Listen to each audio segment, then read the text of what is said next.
ដប់គេលែងចង់រាប់ព្រោះអាដាមខូចក្រៃកាលពីដើមវាដាតញ្ញាស្រីវាទើគេវាយដោយសាសនាគ្រាដំបូងអាដាមត្រូវមួយដុំដីក៏សន្លប់ទាំងថ្ងៃនៅក្រោមដើមដូជាស្នាដៃអតិហើយនឹងមេខ្លោងព្រោះអាដាមលោកខ្លាមកឌីដោយអិនគិនក្រៅពូដេតមីងបឿនមកដល់អាដាមនៅវល់វិលមួយកន្លែងតែដល់បារម្ភគាត់ថាមិនថាចៅឯងអាដាមថ្លែងថាមកពីប្រុសនាងតា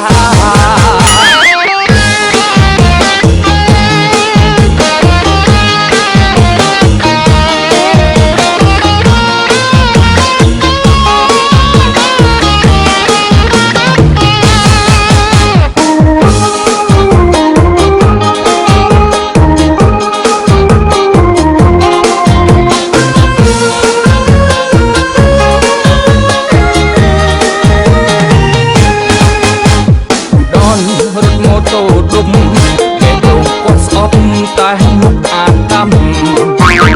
វាញ៉ាយនាងតាចំអាឌីចង់យំពេលអាដាមលោកដៃពីភូមិមួយដល់ភូមិសពគ្រោះអាដាមខូចក្រៃ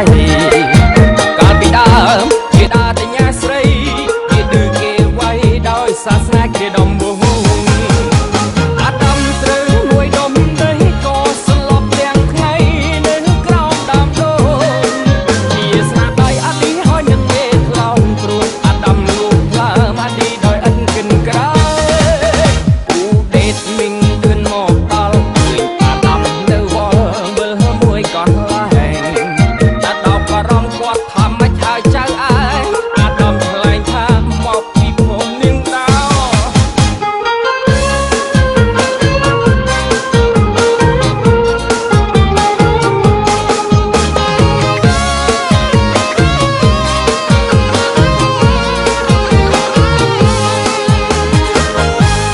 Hãy subscribe cho kênh Ghiền Mì Gõ để không bỏ lỡ